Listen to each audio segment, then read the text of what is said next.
Un réseau de train, beaucoup de personnes en rêvent, mais le problème, c'est qu'ils ne sautent jamais le pas puisque, pour X raisons, ils n'ont pas le temps, ils savent pas comment faire, ils n'ont pas l'argent, enfin bref, ils n'ont pas la place. Donc ces personnages, ne font pas de réseau. Maintenant, moi, je vais parler d'une chose qui est importante, c'est qu'à partir d'aujourd'hui, on veut faire un réseau, on veut son train et on doit, obligatoirement se poser des questions très importantes. Et je dirais que la première question, qu'on pourrait se poser, enfin que moi que je me suis posée, c'est, je veux faire du train, mais qu'est-ce que je veux faire comme train? Voilà. Alors, c'est une question qui est tellement vaste qu'il faut, en fin de compte, réduire tout ça et se dire: «Bah, voilà, on va commencer par une première question». Alors peut-être pas dans l'ordre, hein, mais une première question. Voilà, j'ai une chambre ou une pièce, un garage ou un grenier qui fait X mètres carrés et dans cette pièce, qu'est-ce que je peux y faire? Donc, est-ce que je fais du HO? Est-ce que je fais du N? Est-ce que je fais du Z? Donc déjà, il faut savoir à quoi correspondent ces lettres, parce que voilà, c'est une échelle. Donc ça, on va le développer, je vais vous en parler. Alors, on peut faire aussi du 0, et cetera, hein. Et puis, se dire, bah voilà, dans mon réseau, qu'est-ce que je veux éventuellement pouvoir faire? Est-ce que je fais de la vapeur? Est-ce que je fais du diesel? Est-ce que je fais de l'électrique? Bon, ça, c'est des questions basiques aussi. Et puis, le choix de l'échelle, est toujours important par rapport à la place. Parce que c'est vrai que, beaucoup de personnes que j'entends, en expo me disent: «Ah moi je fais du Z parce que j'ai pas beaucoup de place». Alors le Z, parce que moi je sais que je parle beaucoup du Z, mais, vous pouvez avoir un réseau en Z, qui fait 5 mètres de long, hein. Donc ça c'est pas un problème. Ce qui est important, c'est surtout savoir, par rapport à l'échelle, qu'est-ce qu'on veut faire? Si on veut faire un train de passage en campagne ou en montagne, bon, c'est vrai qu'on n'est pas obligé d'avoir quelque chose de très important. Par contre, si on veut faire un dépôt vapeur, oui, là, il faut y penser qu'un dépôt vapeur, il faut de la place. Alors ça, c'est une question très, très importante. Ensuite, le temps que vous allez lui consacrer. Ça, c'est vraiment, vraiment très important. Parce qu'il ne faut pas se décourager. Parce que le réseau, il faut que ça reste une passion, un plaisir qu'on va partager avec ses amis, ses voisins, avec la famille, et cetera. Donc si vous commencez à vouloir dire: «Je veux un réseau qui fait, 5 mètres de long» et puis que vous mettez 15 ans pour le faire, ça va être très, très, très compliqué. Donc il faut y penser. Ça, c'est hyper important. L'autre aspect qui est aussi important, c'est, est-ce que je fais du modulaire ou je fais du fixe? Parce que le fixe, c'est bien, mais si on déménage et qu'on a un réseau qui fait, 5 mètres de long par, 2,50 m de large, s'il ne sort pas de la pièce, ce serait vraiment dommage d'avoir consacré des années et pas pouvoir le démonter. Et puis savoir si vous faites des expos ou pas. Ça, c'est important. Le côté financier, également très important puisque, il faut savoir que le modélisme ferroviaire a un coût et il faut se dire, «Est-ce que je peux me permettre de dépenser X argent, sachant que j'aurais peut-être, des problèmes, financiers tout bêtement, quoi?» Parce qu'une locomotive, c'est un prix et il faut y penser. Ça, c'est très important. Ensuite, le fonctionnement de son réseau, est-ce qu'on le fait en digital, en analogique? Est-ce qu'on met des aiguillages, avec moteur ou pas? Enfin tout ça, on va en parler, on va le développer et vous allez voir que j'espère que vous aurez les réponses. Moi, les questions que je me suis posées, j'ai eu des réponses, mais il y a des fois, je me suis même trompé. Donc très important. On voit ça ensemble. À tout de suite.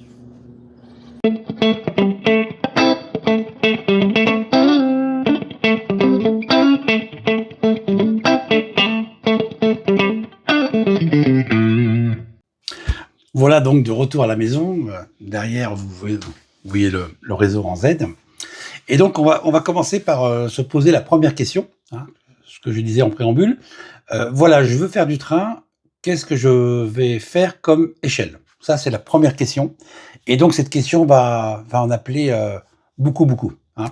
Donc, la première question, je veux faire donc du train. Est-ce que je prends du HO? Est-ce que je prends du N? Est-ce que je prends du Z? L'intermédiaire entre le HO et le N, c'est du TT. Au-dessus du HO, vous avez du 0, et cetera. Donc déjà, il faut savoir que l'échelle, je dirais, qui est pas la plus connue, mais qui est beaucoup utilisée, c'est le HO, c'est donc du 1/87e. Ensuite, vous avez le N, qui est depuis quelques années, enfin depuis 20 ans, c'est pas mal développé, c'est donc du 1/160.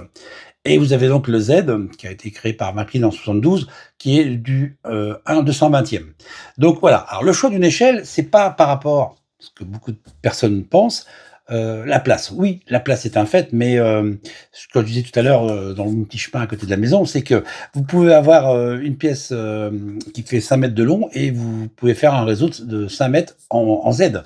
Tout dépend ce que vous voulez faire circuler. Alors moi, ce que je prends et on va le faire ensemble.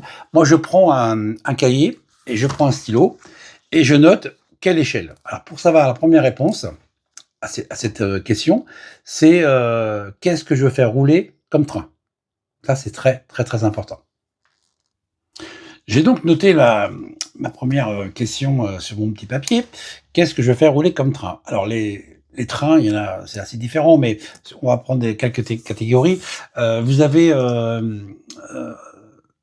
faire circuler un TGV. Donc voilà, TGV, ça va vite, etc. Vous avez des trains de marchandises, donc qui amènent éventuellement à des manœuvres. Alors quand je dis TGV, ça peut être aussi corail, hein, enfin c'est des trains qui vont assez vite. Donc les trains de marchandises. Et puis vous avez aussi les catégories, donc diesel, électrique, vapeur et autorail. Donc vous voyez déjà, à partir de là, on peut se dire, bah oui, sur une question, j'en ai 10 qui arrivent. Donc ça c'est important. On va prendre un exemple tout bête. Moi je veux faire circuler un TGV. Donc si je veux faire circuler un TGV, il va me falloir un petit peu de place puisque un TGV en HO qui fait 1,20 m, 1,30 m, enfin j'ai pas les dimensions exactes, mais voilà, mon réseau va pas faire 1,50 m. Par contre, si vous voulez faire rouler un TGV en Z, puisque je sais qu'il va bientôt, enfin il va sortir chez Hazard Model, bah, si vous avez un TGV en Z qui fait, je crois, entre 80 et 1 mètre, enfin à peine, vous pouvez faire rouler un TGV sur 2,50 m. Vous voyez, c'est un petit peu le choix donc de l'échelle arrive à ce moment-là. Ensuite, par rapport à votre réseau, si vous faites de la manœuvre, vous pouvez avoir un réseau qui va partir de point à point. Alors je m'explique de point à point, je vais faire un petit schéma, ça va être plus facile. Voilà. Vous pouvez faire un petit, ce qu'on appelle un point à point, un point A, un point B. C'est-à-dire que là, à partir de là, vous pouvez bien sûr mettre des aiguillages, etc. Mais il y a pas de ovale. Alors bien sûr, vous pouvez faire rouler un réseau sur donc un ovale. Alors bien sûr avec des gares cachées, des gares, etc. Maintenant, selon l'échelle, eh bien il y a un rayon. Et donc le rayon, si vous prenez un rayon en Z, on va dire que si vous faites circuler des voitures corail avec 4 voitures ou 5 voitures par exemple, bah avec je crois que les voies Roquan, Markline, je sais pas, mais Roquan c'est 30, avec 60 vous tournez. En N, il faut au moins 80 et je pense qu'en HO il faut 1,20 m, 1,50 m. Vous voyez déjà, ça donne quand même un aspect du futur réseau et de la place. Parce que si vous avez 1,50 m de large et votre pièce fait 2 mètres, c'est assez compliqué, sachant que pour le fonctionnement du corps, enfin on en parlera après. Ensuite, vous pouvez aussi avoir un réseau en L par rapport à un angle de pièce. Alors c'est pareil, si vous avez d'un point à un point, vous pouvez faire un réseau de 30 cm de large, mais si vous avez aussi des courbes, bah écoutez, c'est pareil, hein, c'est en HO, c'est 1,50 m, hein. On n'en sort pas. Ensuite, vous pouvez faire fonctionner votre train, bah, la même chose en U, hein, en étant à l'intérieur, c'est la même chose. Il faut penser surtout au rayon, quand il y a un rayon, bien sûr. De point à point, c'est beaucoup plus facile. Par rapport à ces premières questions, donc on a vu un petit peu le principal. Voilà, on se dit maintenant, voilà, je fais quoi? Je fais du point à point, je fais de l'ovale, je fais un os de chien. Alors un os de chien, j'ai pas fait, mais un os de chien, c'est, je vais le faire, hein. Voilà, un os de chien, c'est, voilà, c'est ça. Hein. Ça veut dire que là, le train part, revient en gare, enfin il se croise, etc. Mais alors c'est pareil aussi. Ce qui est important, c'est que il faut, par rapport à tout à l'heure, si vous êtes en club, bah écoutez, en club c'est intéressant parce que vous allez voir plein de personnes, des gens qui sont très sympas et puis qui connaissent bien le modélisme. Ils vont vous renseigner sur tout. Maintenant, si vous n'êtes pas en club, il y a aussi Internet. Et voilà, il y a plein d'informations. C'est important. De toute façon, il faut s'informer.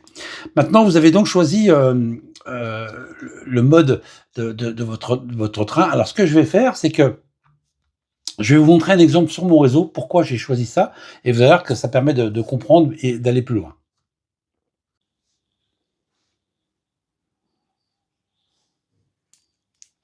Voilà, donc sur mon réseau, moi j'ai donc choisi un ovale.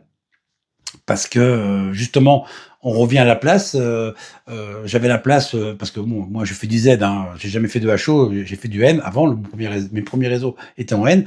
Mais là, j'ai fait un ovale parce que, je voulais une gare cachée derrière et puis, je voulais 2 voies de passage de voie de parade et surtout j'avais la place pour, justement le faire en Z. Ça me prend 70 centimètres de profondeur. J'aurais pu tourner avec, 60, mais, comme j'ai mis une gare, à 15 centimètres du bord, voilà. Mais si j'avais mis des voies ici, la gare de l'autre côté, on pouvait tourner en 60. Donc ça, c'est voilà, c'est pour ça que l'échelle est importante parce que pour ce réseau qui fait donc 2,60 m par 70, si on fait la même chose en HO, bah écoutez, il faut 4,50 m et puis il faut 1,50 m de profondeur et moi la pièce ici fait 3 mètres. Donc vous voyez, je pouvais pas. Donc le Z c'était le choix pour moi évident. Peut-être j'aurais pu faire aussi éventuellement du M en réduisant un petit peu la voie en gare, mais bon, je voulais des convois assez importants avec deux voies de parade. Donc voilà, le choix, c'était simplement pour ça que moi j'ai choisi le Z. Maintenant, à chacun de choisir son échelle par rapport à tout ce que je viens de dire, la place et ce qu'on veut faire rouler.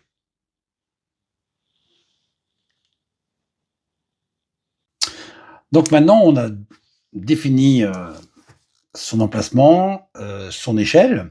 Il faut aussi, définir une chose importante, c'est, le temps, qu'on peut lui consacrer. Parce que, justement, alors moi je prends toujours mon cas personnel, mais, c'est à chacun. Moi je suis en retraite, j'ai beaucoup de temps et donc c'est pas un souci. Mais il faut savoir que je fais du train, l'hiver et à partir de enfin entre mai et juin jusqu'au mois de septembre, bon bah, j'ai d'autres activités et puis on profite du soleil, donc c'est important. Et donc je reviens au temps. Si vous avez 1 heure ou 2 à lui consacrer, ne faites pas un réseau énorme. Faites pas. Si vous faites du HO, si vous avez, je dirais, enfin, on va dire les 5 heures par semaine. Si vous faites du HO, faites un point ou enfin quelque chose qui soit en décor, qui soit pas trop important. Parce que si vous avez un décor d'1,50 m de profondeur, déjà il faut savoir que d'1,50 m de profondeur, pour qu'on soit ça soit pratique pour travailler, il faut pas que ça soit pour les bras, hein, pas plus de 80, c'est le grand maximum. Donc vous voyez, c'est important.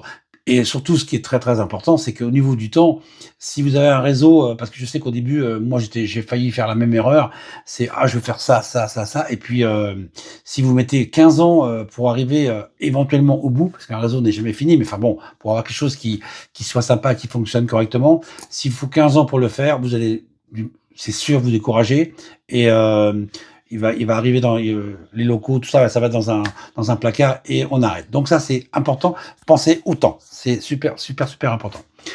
Ensuite, une autre question qui se pose par rapport toujours à l'échelle et à la dimension, c'est est-ce que vous le faites fixe ou modulaire? Alors moi, je l'ai fait modulaire parce que je vais en expo et je vais pas tarder à déménager aussi, donc voilà, ça c'est important. Maintenant, par rapport à l'échelle, comme je disais tout à l'heure, il faut savoir que si vous faites un réseau en Z qui fait jusqu'à 1,60 m, pratiquement, il rentre dans une voiture par 70-80, il n'y a pas de souci. Il peut être fixe et en un seul morceau.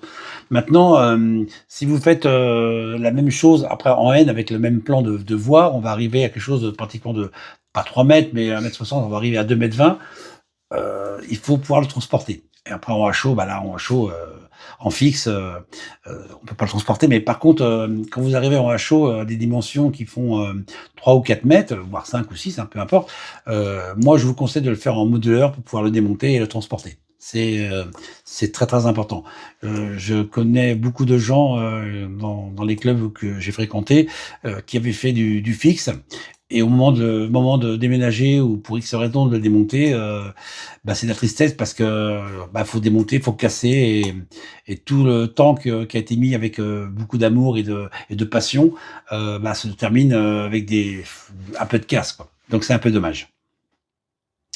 Alors pour le fonctionnement également des trains, pas des locomotives, on peut utiliser, le mettre en analogique ou en digital. Alors je vais pas rentrer dans les détails, trop compliqués, par rapport à ça parce que, heu, c'est moi je sais que pour l'instant je l'ai fait en analogique parce que, je parle en Z, hein, parce qu'en N il était en digital, mais à l'époque que j'ai commencé le Z, d'une part, il y avait très peu enfin c'est quand même petit et puis, je connaissais pas, trop les comment, souder les décodeurs et cetera, donc je me suis mis en analogique. Maintenant, le prochain réseau qui sera fait, en Z sera donc en digital puisque les locomotives de chez Hazard, on peut mettre un décodeur et on peut aussi acheter directement les locomotives avec, un décodeur pour le mettre en digital. L'avantage du digital, c'est qu'il y a beaucoup moins de fils, donc pour les personnes qui sont pas trop bricoleurs, qui connaissent pas trop l'électronique, c'est quand même, je dirais, on simplifie un petit peu le la chose. L'analogique, il faut savoir, il y a beaucoup de fils, il faut savoir souder, il faut être bricoleur et ce qui fait que, c'est un choix aussi. Maintenant, il y a des personnes qui veulent pas le faire de digital parce que, ça leur paraît compliqué. Alors sur ça, il y a plein de tutos. Il y a dans les clubs, voilà, enfin, même en expo, vous pouvez voir plein de gens qui ont des réseaux. Ils ont les 2. Vous pouvez leur poser des questions et ils vous diront, eux, ce qu'ils en pensent. D'ailleurs, souvent, ils ont fait les 2. Donc ils peuvent dire: «Je préfère ceci ou cela», ça dépend ce que l'on fait. Et puis ça dépend aussi, comme je disais tout à l'heure, ça dépend aussi si vous faites, si vous avez un petit réseau, qui fait 1 m, 1 m 20, sur 30 centimètres pour faire quelques petites manœuvres. Le digital est super sympa parce qu'on peut faire, fonctionner plusieurs locomotives. Maintenant, si vous avez, un ovale avec, 2 locomotives, avec 2 voies qui se croisent, en analogique, ça suffit amplement, hein. Donc il y a pas de souci. C'est un choix et ça c'est à vous de le découvrir et encore des questions qui vont se poser, le comment du pourquoi. Après tous ces choix, ces questions posées, il y en a une autre qui peut arriver, je fais donc du train et je choisis quelle époque. Parce que si vous avez un TGV, vous faites du TGV ou des choses très, très modernes, c'est super sympa. Vous pouvez aussi après avoir des années, 70, 80, 90 même, hein, heu, avec le diesel et cetera. Et puis vous avez aussi, alors on va beaucoup plus loin, les vapeurs. Alors, sachant que certaines époques, on peut avoir des vapeurs et des diesels, hein, qui peuvent se croiser. Maintenant, si vous avez, un réseau avec des vapeurs, il vous faites rouler un TGV, alors vous pouvez le faire pour vous faire plaisir, hein, il n'y a pas de base par rapport à ça, c'est chacun fait ce qu'il veut. Mais, bon, un TGV, et puis sur des voies à vapeur des années 30 ou 40, on n'est pas sur les mêmes voies et puis on n'est pas même pas sur les mêmes décors. Enfin, le décor, je parle, que l'on fait, ça a rien à voir. Donc le choix de l'époque est super important, mais on peut aussi, je vous dis, varier, 2 époques, qui sont pas en contradiction. Ça, c'est important. On peut être aussi amené à avoir un choix, par rapport, à la décoration de son réseau, de la région ou du site ou de savoir si on veut faire, un train, en montagne, plutôt sur les côtes, bord de mer, campagne, un décor de ville. Par exemple, si vous faites un dépôt d'une ville, alors vous pouvez faire une grande ville, hein, moyenne ou petite ville. Les dépôts, ça existe il y a toutes sortes de dépôts. Et puis si vous faites rouler, un train, par exemple en montagne, avec des tunnels, des rochers et cetera, vous pouvez aussi également se dire: voilà, je fais rouler mon train en montagne, mais est-ce que ça sera l'été, le printemps ou l'hiver?» Enfin, vous voyez, c'est des questions qu'on se pose, c'est assez rapide à répondre, hein, c'est un choix. Je veux faire de la montagne en hiver. Bon voilà, Donc en hiver, il y a de la neige. Si c'est entré en montagne au mois de juillet, il y a peut-être des neiges éternelles, mais on est plus sur un décor fleuri. Donc ça, c'est à chacun de penser et de voir ce qu'il veut faire. Par contre, ce qui est très important, quand vous faites un décor, moi personnellement, je fais un décor qui est donc imaginaire, tout simplement. Alors, sauf, toujours une parenthèse, un des prochains projets, ça sera sur une région et une ville qui existe. Alors, là, il faut savoir que quand vous faites, vous reproduisez une gare qui existe, il faut faire attention, il faut bien la prendre en photo, prendre les cotes, enfin, vraiment se renseigner, peut-être avoir des cartes postales, des gens qui habitent dans la région, etc., pour faire quelque chose de vrai, parce que reproduire quelque chose qui existe, il faut pas se planter. Voilà, c'est clair. Après, quand vous faites de la décoration imaginaire, bah, ce qui est important, c'est que bah, vous faites une gare qui ressemble à quelque chose, mais on pourra pas dire c'est la gare de tel endroit. C'est voilà, c'est une gare imaginaire. Ce qui est important aussi en modélisme, et ça j'y tiens, c'est bah, moi personnellement, je bouge beaucoup, je prends beaucoup de photos à l'extérieur. Je pense, aimer un petit peu la nature parce que il faut voir des choses qui existent. Il faut aller voir des vieilles gares, il faut aller voir des vieux bâtiments, enfin faire des photos, essayer de dire les reproduire. Alors bien sûr, les reproduire, ça dépend de l'échelle. Des fois c'est un peu plus compliqué, mais voilà, il faut bouger, il faut aller voir. C'est très important. Puis ça permet de s'oxygéner, pardon. Après avoir vu tous ces petits sujets d'échelle, de place, de région, enfin, tout ce qu'on vient de voir, il y a une question qui est très importante, alors qui va se diviser en 3 parties, je pense. C'est l'aspect financier. Parce que l'aspect financier est important en modélisme. Vous avez le première enveloppe, on va dire, ça serait donc sur le matériel roulant. C'est très important. Deuxième enveloppe, ça serait sur la partie qu'est-ce que je vais mettre comme voie, le nombre d'aiguillages, enfin toutes ces choses-là, parce que si vous avez un réseau avec 4 aiguillages et un réseau avec 40 aiguillages, moi j'ai un ami, il a 72 aiguillages sur son réseau en HO, donc vous voyez, c'est pas le même prix. Et puis la troisième importante, c'est par rapport au décor. Parce que le décor, soit vous le faites vous-même, en partie, ou vous l'achetez. Donc ces 3 questions-là, on va en parler un petit peu parce que c'est super important. Alors premier point financier, le matériel roulant. Tout ce qui est locomotive, wagon, etc. Donc il faut savoir que déjà, entre le prix d'une locomotive analogique et digitale, il y a une différence qui peut des fois être assez importante. Il y a aussi digital son, etc. Donc vous pouvez avoir des locomotives à 250 €, en digital, vous êtes pratiquement au double. Enfin à peine. Enfin bon. Ensuite, vous avez soit le choix de dire bah, je vais acheter au matériel neuf, parce que voilà, je veux que du neuf, ou vous pouvez aussi acheter du matériel d'occasion. Alors attention au matériel d'occasion, il faut bien le regarder, la personne à qui vous le vend, la faire tester, parce que c'est très important. Vous avez aussi des bric-à-brac, enfin tout ce genre de choses. Donc on peut se faire un matériel roulant, enfin une collection en neuf et en occasion, pourquoi pas. Ensuite, vous avez aussi les gens qui sont, on va y revenir après, mais les gens qui sont un peu plus bricoleurs entre guillemets, d'avoir 3-4 locomotives un peu vieillottes, en faire une neuve, une belle, donc pourquoi pas. Ça, c'est le premier aspect financier. Le deuxième aspect qui est très très important par rapport au choix que vous allez faire de votre réseau, c'est les voies, aiguillages, etc. Parce que si vous avez un réseau où il y a 4, 5, 6 aiguillages, ça pose pas de problème. Si vous avez un réseau avec 72 aiguillages, parce que moi j'ai un copain qui a 72 aiguillages en HO, là on n'est plus dans la même cour. Hein, financièrement c'est assez lourd, donc il faut le prévoir. L'idéal c'est de faire un cahier des charges en disant voilà je veux faire ça, je veux faire ça. Maintenant je veux 10 aiguillages. Vous regardez les prix, se dire peut-être, bah, en fin de compte, sur des aiguillages, je vais peut-être rechanger mon plan de voie pour en avoir que 6 ou 7. Enfin, c'est un choix, mais ça, il faut vraiment y penser.